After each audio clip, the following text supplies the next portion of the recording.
Welcome to YogiViews, where my guest is yoga itself, through interviewing those who practice it, teach it, sell it, or simply love it. I am Antonio Sausys. Yoga has been happening from the beginning of times, but in recent years, our awareness of it has increased tremendously. Yoga has permeated our culture in a number of different ways, anywhere from an individual's personal life choices to the ways government conduct their business. By understanding and addressing the fact that we are all one of the core teachings of yoga, and that we function as a unit along with the rest of the universe, our understanding of our relationship to our environment has changed. To the external environment, through, for example, understanding how our past use of fossil fuel is now affecting the global climate. In regards to our internal environment, by perhaps teaching us different ways of relating with ourselves and with others. Even though the relationship with ourselves is the most important one to understand, it is also true that we define, test, and reshape ourselves through our relationships with those we love and with those we don't. There is nothing we can do, say, or think that does not affect those we are in relationship with. At times, in the form of a loving flow of beauty and understanding, but most commonly through conflict, intimate conflict. Yoga has a lot to say about this. And to take a deeper look at it, I invited Lyn Davis Genelli to our show. Lyn, thanks for coming. Welcome to our show. Thanks, Antonio. Lyn is a body-oriented transpersonal psychotherapist, life coach, and couples coach. Her work, Couples Alchemy, helps individuals turn the hot conflict of fighting or the cold conflict of boredom, low desire, and alienation into enduring passion and genuine intimacy. Lyn. Hi. Again. There's one question that all our viewers like to know about, and that is, how did your personal path into yoga start? Well, if we want to talk about what people usually think about yoga, which is hatha yoga, the asana practice, all of that kind of thing, I was a late comer to that practice. I was 52, and what actually brought me to yoga was menopause. I was not sleeping. I felt terrible. You know, for years I'd been going to those aerobics classes, you know, in the endless search for thin thighs. But I got to the place where I just could not deal with that noise and that pounding and those screaming people. And, you know, I'd always thought that yoga wasn't for me because, you know, like so many people, I thought yoga was about flexibility. And I'd already been extremely flexible all my life. But I knew I needed something that would help to sort of calm my nervous system. So I started going to yoga classes. And of course, I quickly found out that it was about a great deal more than flexibility. That for me especially, yoga is so much more about strength and about balance than it is about flexibility. But it's been a wonderful teaching for me. But if you take yoga in the larger sense, I guess I've been a yogi since my 20s. I've been a meditator. I've been involved with various kinds of body disciplines. I've studied for, 30 some odd years in a mystical school called Arika. I now am an I-Rest Yoga Nidra teacher and a yoga teacher. Mm-hmm. So it's been a kind of a long and winding road. Tell us a bit more about this more spiritual or meditative aspect of yoga. How was that experience? How did you get in touch with yoga in that way? Well, you know, for me, it came through the path of love. There was one night I was at a party, and I saw that man. You know, it's that classical story of their eyes met across the room. I mean, quite literally. And I just fell deeply, deeply in love, and had that moment of understanding that separation was ultimately an illusion. And that everything that I thought was love up until then was the merest kind of shadow. And it was that experience of the transcendence of separation that really turned my life around, because that experience was so powerful and so compelling and so exquisite that all I wanted was, how do I get back to that garden again?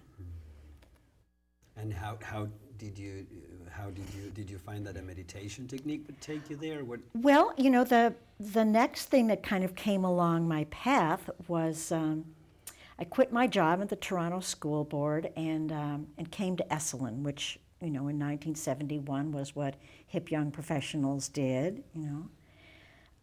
And I was, you know, I'd been working in the field, but I had really come to understand that I really did not know what I was doing.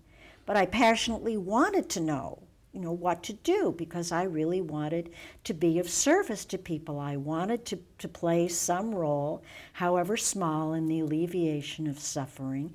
And I wanted to understand, you know, what is it to be a human being? What is our lives? What is the source of our suffering? And how do we come to the ending of suffering, right? So Esalen seemed like, you know, a real good stop along that way. And of course, I ended up staying in Big Sur and working at Esalen and doing lots of workshops and going through the Rolfing series, which was very fundamental for me. Mm-hmm. After my first Rolfing session, I had this real opening of awareness, you know, where all of a sudden, that again, that separate sense was really gone. You know, everything was just so real and so vivid. And although my senses were still telling me that I was distinct from the mountains and the trees and the ocean, there was a feeling sense of non-separation inside of me. So I really began to understand that the body was an incredible key to that sense of transcendence, that on the one hand, the body was the storehouse of our, for want of a better word, karma, right? That our injuries, that our beliefs, that our emotions, that our whole past was literally stored in our tissues. And on the other hand, to the extent that those imprints could be released, that we could find our way to a kind of natural and inherent freedom. Were you focused on the body when you started your psychotherapeutic career? Because I'm interested in this. No, absolutely not. Uh-huh.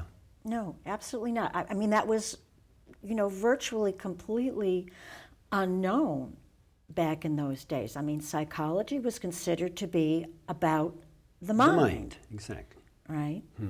And so there was no sense of the body at all. I mean, once in a while you'd hear, you know, a vague whispering about Wilhelm Reich, but it was only to portray him as a nutball.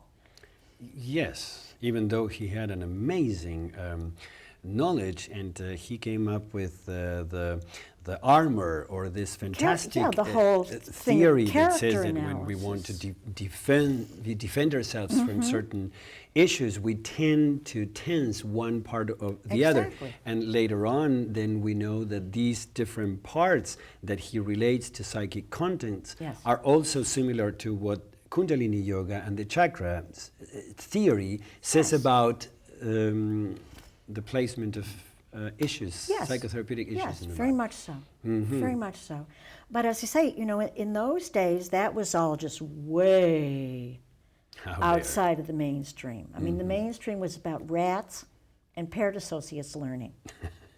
So was yoga, if I'm not wrong, in a way, wasn't it? Was yoga about rats? No. What I mean that it was also not known. in those times. It's true. No, yoga. Why not? Yoga is about rats. Rats. It's not about not rats. Exactly. So yoga wasn't either No. something. No, absolutely not.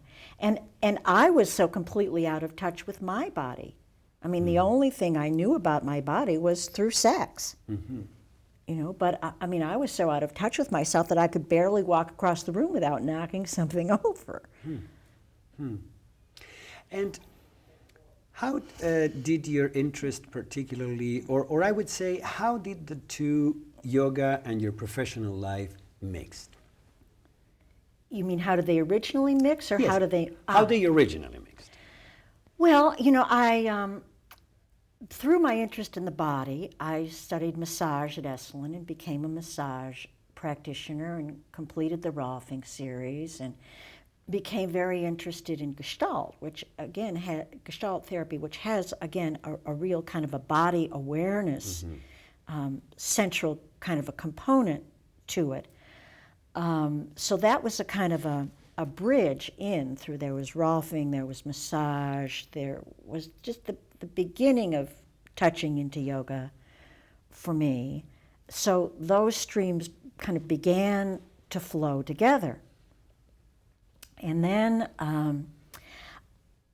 the Eureka School was very prominent in Big Sur at that time. The original group of people were down in Chile with Oscar Chazo, and, you know, tantalizing rumors would come back, and then, you know, the people came back, and then a group of my friends went off to New York to do the 3-month training, and they came back and they were so alive, you know, so bright and so embodied, you know. I mean, they were really grounded, really solid, and at the same time very open, enormously attractive.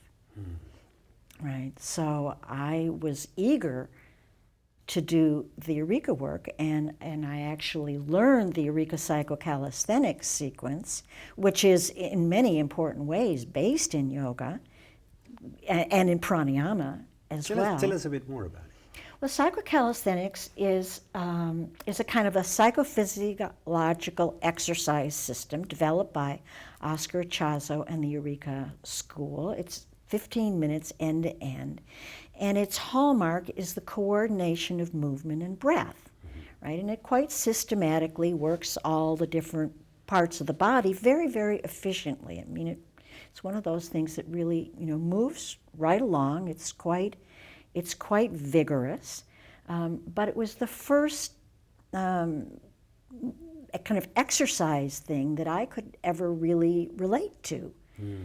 You know, I learned it, and it made me feel really good, and without having to sort of, you know, kind of crank up my motivation, I found that I was eager to do it, and that, you know, I really experienced results from it, and that, of course, just enhanced my interest in the Eureka work, which at that time was very body-based, very body-based. Well, and certainly a useful way of changing the way one feels, because we know that to each emotion there's a particular breath type or breath pattern that happens, and so by altering the breath pattern you might as well change your mind or even the way you feel. Yes, absolutely. That was where I began to be introduced to the techniques of pranayama, and that was, you know, my introduction to meditation and that kind of thing. So it was a wonderful time in my life. And, you know, I stayed with the Eureka School and taught lots of trainings with them, and, you know, continued on with those practices over many, many years. And it wasn't, as I say, until I was well into middle age that I ever really discovered Hatha Yoga. A pose, an asana, the asanas that most everybody know. Right, right.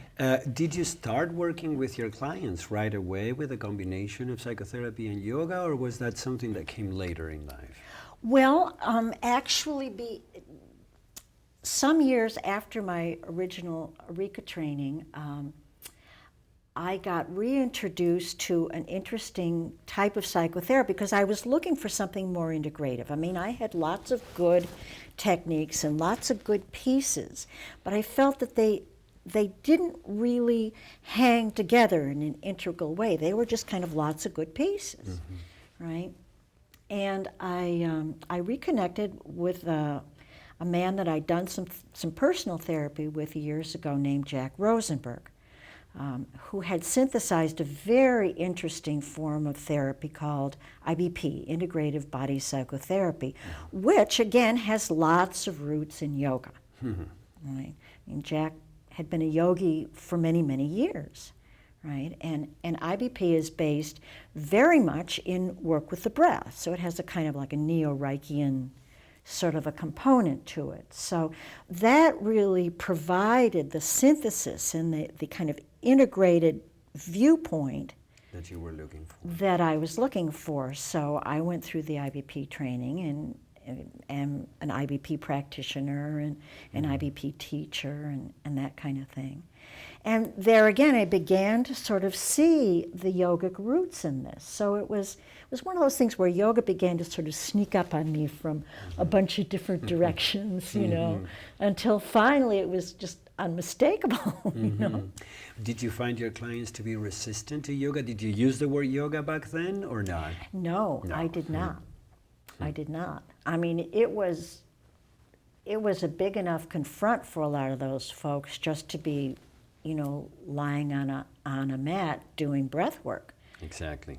Right. Yes, and it's very interesting how yoga has been relanguaged to, in all sorts of way, to fit whatever is the audience that needs to hear about it. And I'm sure this had happened from the beginning of times as well, but interestingly enough, it's happening more and more now, so more parts of the society or sectors of the society can accept it and work with it. Yes, absolutely. You just name iRest and Yoga Nidra. You, interestingly enough, call them the two names together, but it's usual to hear either iRest or Yoga Nidra, and it's... Well, not in our trainings. We say the whole thing, iRest, Yoga Nidra. Okay. And one of the reasons why Richard Miller, the let's say the creator of iRest, or the one that gave it that name,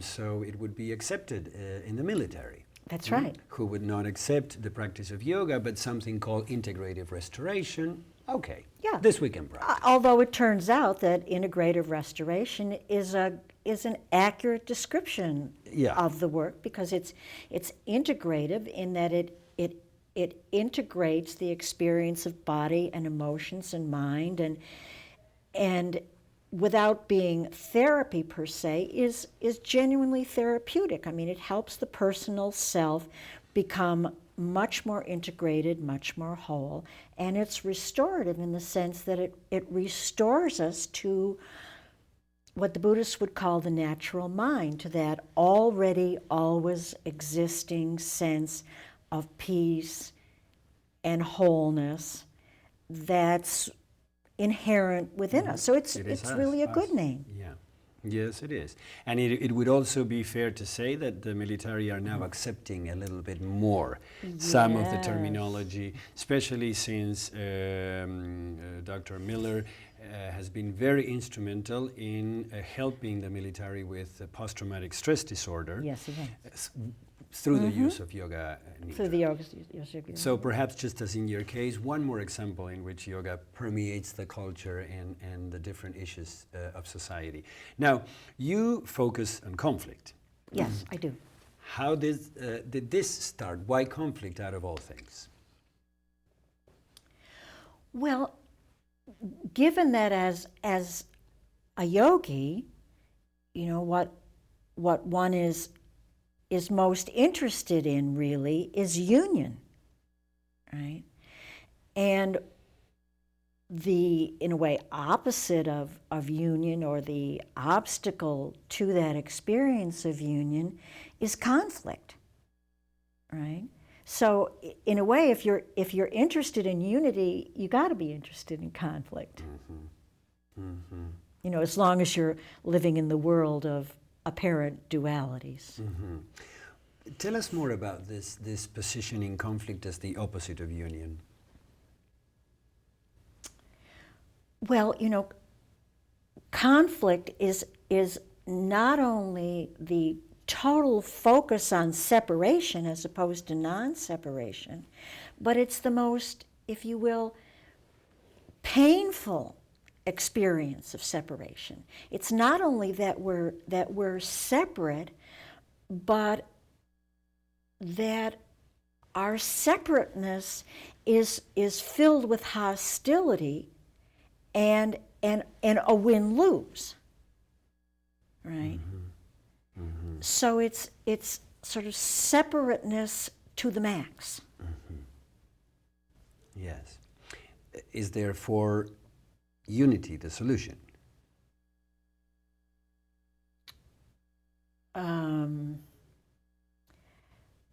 I don't know that I'd like the word solution exactly. I mean, I guess you could say it's the resolution. The resolution, yes. Yes, it's the resolution, yes. What kind of conflicts do you deal with your clients? Well, since I work with couples, and to the extent that I continue to work with the conflict alchemy firm, we work with mostly organizations, that kind of thing. Exactly, because you were one of the co-founders of the... That's right. Tell us a bit about this company. Well, Conflict Alchemy was founded by myself and my friend David Pauker, who's a recovering attorney and mediator. And both of us, as spiritual practitioners, have always felt in our hearts really, the pain of conflict and the destructive quality of conflict, and have really felt that we really had something to offer, with our different skill sets to the resolution of conflict. And we felt that was, some small contribution that we could make in line with our intention to leave the world even that much better a place for our being here.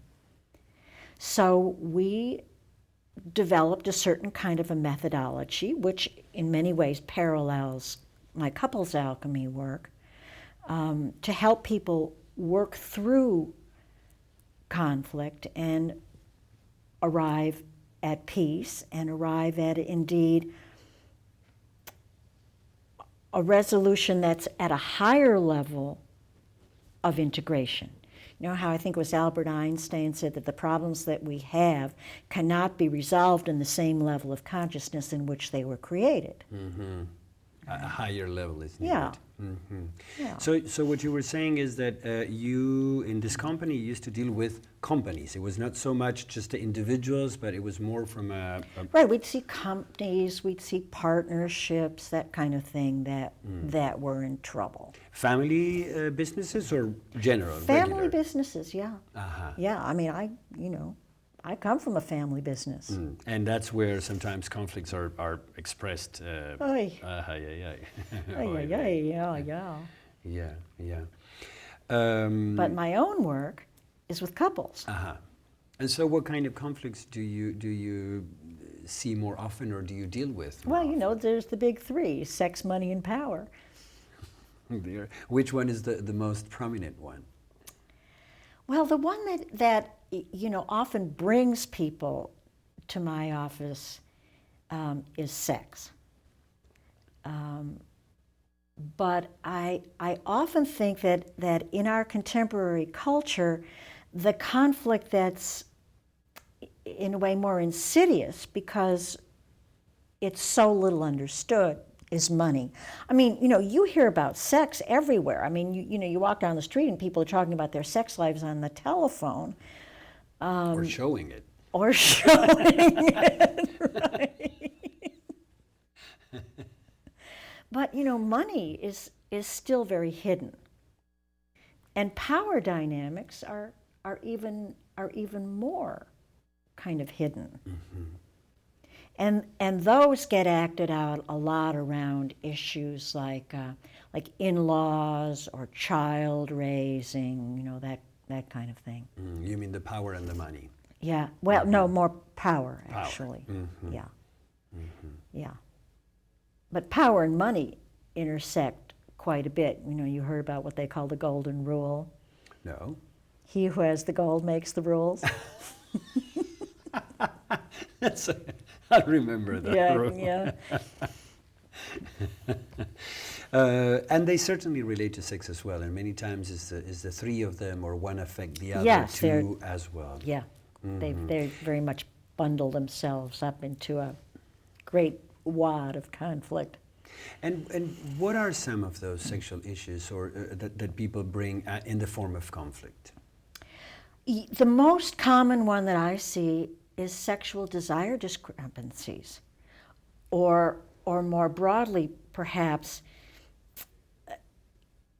intimacy desire discrepancies. I mean, you often see, in virtually any couple system, you're going to see a high desire partner and a low desire partner on any particular issue.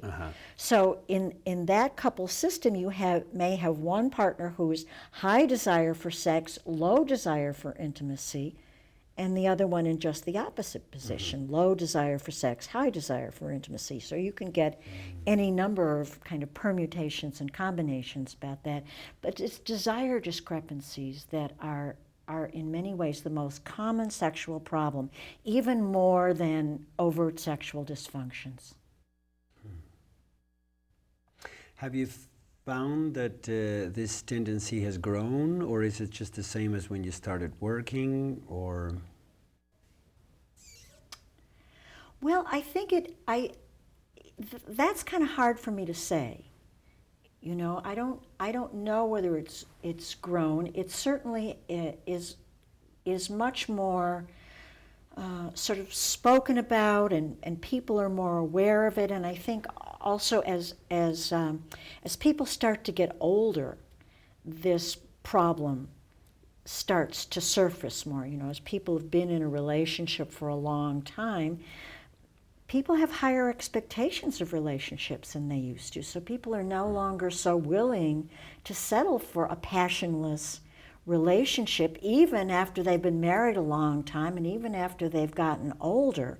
You know, perhaps our parents or our grandparents were just prepared to sort of accept the waning of passion and accept the waning of desire and accept the waning of intimacy.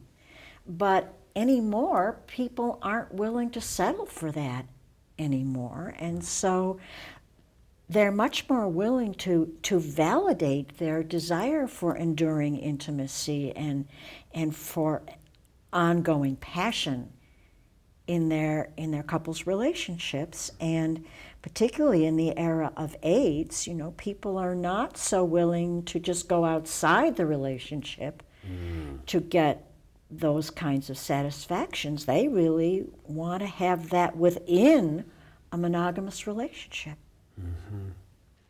This concludes the first part of a two-part show where I'm interviewing Lyn Davis Genelli. Lyn is a body-oriented transpersonal psychotherapist, a life coach, and a couples coach. Her work, Couples Alchemy, helps individuals turn the hot conflict of open fighting or the cold conflict of boredom, alienation, and low desire into genuine intimacy and enduring passion. I hope you enjoy our show today. I would love to hear about that, and shoot me an email if you want at antonio@yogiviews.com, and I would look forward to seeing you the next time.